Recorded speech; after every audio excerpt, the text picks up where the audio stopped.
तो हम लोग अभी थे अपने रिले और सर्किट ब्रेकर। तो जो पावर सिस्टम पर के आए होंगे तो उनको पता ही होगा रिले और सर्किट ब्रेकर क्या होता है। हाँ, तो उसमें एचडी पैनल हमारा रिले सर्किट ब्रेकर लगा रहता है। Power okay. Production device instrument, क्योंकि ऑलरेडी आप लोग जानते हैं कि कॉस्टली बहुत रहता है। ट्रांसफार्मर अभी जल गया तो बहुत दिक्कत हो जाता है। तो यही सब सर हम लोग एक वीडियो और भी बनाएंगे जब ये पूरा प्लांट रेडी हो जाए। हाँ ऐसे ऐसे हम तो बता सकते हैं कि क्योंकि ट्रांसमिशन लाइन हम तो कंप्लीट कर चुके हैं।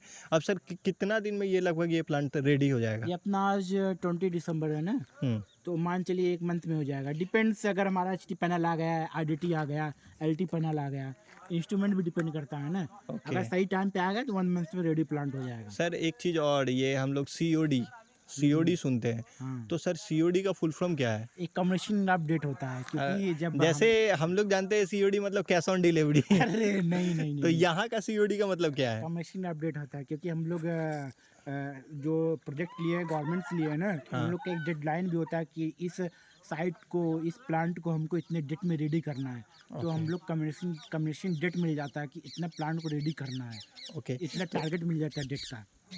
तो यहाँ से अब फिर ये जो अपना ट्रांसमिशन लाइन है, ये अभी चंगलवाड़ी से दानापुर जो कि हम लोग कंप्लीट किए हैं, चंगलवाड़ी से दानापुर ये पूरा कंप्लीट हो चुका है। और ये अपना बस ये प्लांट लगभग अब कह सकते हैं क्या कि बहुत जल्द रेडी हो जाएगा। उसके बाद फिर हम आपको इसका वीडियो बना के दिखाएंगे क्या कि इसके अंदर में और भी किस तरीके से प्लेट वगैरह लगा हुआ है, ठीक है, और किस तरीके से चार्ज कर रहा है। और अभी ये वीडियो बनाना इसलिए भी ज़रूरी था क्योंकि आप लोग देखिए ऊपर से जब प्लांट बन जाता है तो सर ऐसे होता है क्या कि ऊपर से जो प्लांट बन जाता है तो फिर ये जो अपना केबल वगैरह है, एसी केबल, डीसी केबल, ये सब नहीं दिखा पाते कुछ हैं। नहीं दिखता है। तो इसके लिए ये वीडियो बनाना अभी ज़्यादा ज़रूरी था। एज अ इंजीनियरिंग पर्पस और एज अ नॉलेज पर्पस ये ज़रूरी जानना है। और ये सबसे बड़ा बात होता है क्या कि एक चीज़ और इसमें सबसे बड़ा बात है, आप अगर जाने, सोचे और थोड़ा सा टाइम देंगे तो आपको ये पता चलेगा कि ये जो भी इक्विपमेंट्स हम लोग जो भी चीज़ यूज कर रहे हैं वो उसके अंदर में हम लोग अपना ये जो यहाँ पे 3 कोड 185 अपना केबल है, एचटी केबल है। हाँ, तो 3 कोड 185 जो केबल यूज कर रहे हैं इसमें हम लोग ये अपना न्यूट्रल नहीं ले रहे हैं। क्यों? इसका ये एक क्वेश्चन मार्क्स होगा, क्योंकि ऐसे तो अगर हम सर को बोले सर ये चीज़ बता सकते हैं कि क्यों नहीं ले रहे हैं, ये एक नॉर्मल सा क्वेश्चन है, लेकिन सर फिर भी बहुत के दिमाग में एक इंटरव्यू में पूछा गया था क्या कि उसके अंदर में न्यूट्रल जो हमारा जो इन्वर्टर है उसमें न्यूट्रल कहाँ से ले रहे हैं। तो ये बहुत बड़ा बेसिक क्वेश्चन है, लेकिन बहुत बड़ा क्वेश्चन हो जाता है एक क्वेश्चन। तो इसके बारे में सर बताना चाहेंगे? ऐसे तो एज ए सिंपल लैंग्वेज में ही बता दीजिए जो ज़्यादा बेहतरीन हो क्या कि ये देखो, हम लोग ऑलरेडी जानते हैं कि सिंगल फेस सप्लाई ले रहे हैं, तो सिंगल फेस हमारा ऑलरेडी आप लोग को पता है 230 वोल्टेज आता है।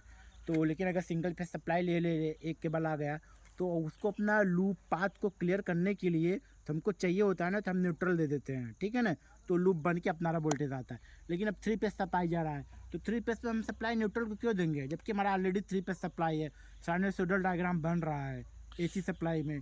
तो उसके बाद आप पे लोग हमारा जो इसके लिए सबसे पहले तो पावर सिस्टम याद रखना होगा, है ना, और ये अपना। तो अब ये देखिए, अब याद करिए ये जो मशीन जो हम लोग पढ़े थे पावर सिस्टम में, उसमें क्या होता था कि 120 ये जो अपना है 120 साइनसोइडल ग्राफ हाँ, बनता था ना जी। और 120 का थे जो भी 3 फेज का इक्विपमेंट था वो 120 का वो फेजर डायग्राम को ड्रॉ करता था। और 120 तो इसके लिए इसमें डिफरेंस अच्छा खासा रहता है, और जिसके कारण ये जितना भी इन्वर्टर है वो 3 फेज पे काम कर रहा है, और ये यहाँ पे जितना भी इक्विपमेंट्स है वो 3 फेज पे काम कर रहा है, और इससे हम लोग 3 फेज ही जनरेट करके भेज रहे हैं RYB। इसलिए हम लोग में इसको न्यूट्रल देने का कोई ज़रूरत नहीं है। यहाँ पे हम लोग सिर्फ अर्थ का यूज करते हैं, और अर्थ का काम है प्रोटेक्शन करना डिवाइस का। ये मतलब किसी भी इक्विपमेंट्स में या फिर किसी भी प्लेट में या फिर किसी भी पाइलिंग में कि उसमें वो करंट ना आए, ऐसा कुछ नहीं। क्योंकि अपना ऑपरेटर ही रहना है यहाँ पे। अभी वो बाद में चला गया मॉड्यूल को छूने, एमएमएस को छूने, राप्टर को छूने, तो अपना वो डीसी है, अपना कहीं टच हो गया पावर प्रोडक्शन। और सबसे बड़ा बात है ये भी बहुत बड़ा मायने लगता है कि एसी और डीसी, और यहाँ पे डीसी हाई वोल्टेज में आता है। हाँ, डीसी कैपेसिटी आप लोग जानते हैं कि डीसी एक बार लगता है तो बहुत हार्ड लगता है। एक सर डीसी मतलब पहले बचपन में हम लोग समझते थे 12 वोल्ट ये छू रहे हैं कुछ नहीं होता है, लेकिन ऐसा नहीं है। जब हम लोग डीसी पे काम करते हैं अगर हाई वोल्टेज डीसी पे तो वो ज़्यादा खतरनाक होता है एज कम्पेयर टू एसी, क्योंकि एसी एक बार छोड़ता है पकड़ता है, छोड़ता है पकड़ता है, लेकिन डीसी पकड़े रह जाता है। हाँ, तो thank you so much sir, thank you so much for wonderful time. और आपसे मिलके बहुत अच्छा लगा, और हम आगे का वीडियो भी आपके साथ कंटिन्यू करेंगे जब ये पूरा प्लांट रेडी हो रेडी जाएगा। हो जाए। Okay bye. क्योंकि नॉइस बहुत आ रहा है, क्योंकि अभी हमारे पास वो माइक नहीं था, और ये आज हम इस प्लांट को विजिट करने आए, तो ये वीडियो बनाना बहुत ज़रूरी था, क्योंकि इंटरनल सब कुछ जानना ये ज़्यादा ज़रूरी है एज़ कम्पेयर टू कि हाँ आप प्लांट पे आए, देख लिया हो ये तो प्लांट चालू हो गया। इसलिए इंटरनल वीडियो बनाना बहुत ज़रूरी है कि ट्रंच क्या होता है, ये कौन सा केबल इसके अंदर से जा रहा है, और ये इसके अंदर में क्या क्या क्या डालते हैं, है ना। इसलिए ये जितना भी है पाइलिंग, सिविल वर्क्स हो चुका है, अपना इलेक्ट्रिकल वर्क चालू है, जिसमें से इलेक्ट्रिकल वर्क में भी अपना ट्रांसमिशन लाइन कंप्लीट हो चुका है।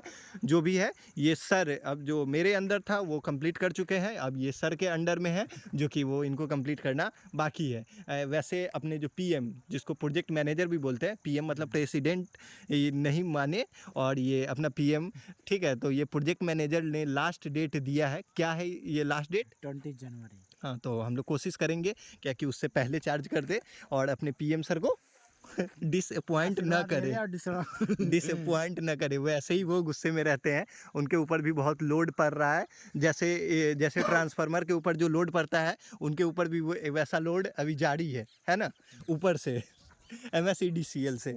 ये MSEDCL मतलब जो यहाँ का गवर्नमेंट जो ये है वो MSEDCL है, और ये जनरेट करके हम लोग उसी को दे रहे हैं। और 25 साल तक ये प्लांट हम लोग मेघा के अंडर में रहेगा, और 25 साल तक यहाँ से जितना भी जनरेशन होगा वो मेघा सेल करेगा, और उसका जो कास्ट आएगा वो मेगा ही लेगी। वो मेघा लेगा। तो ये मतलब ये जो प्लांट दिख रहा है, ये मतलब सर कितना एकड़ में हो सकता है, ऐसा कुछ बता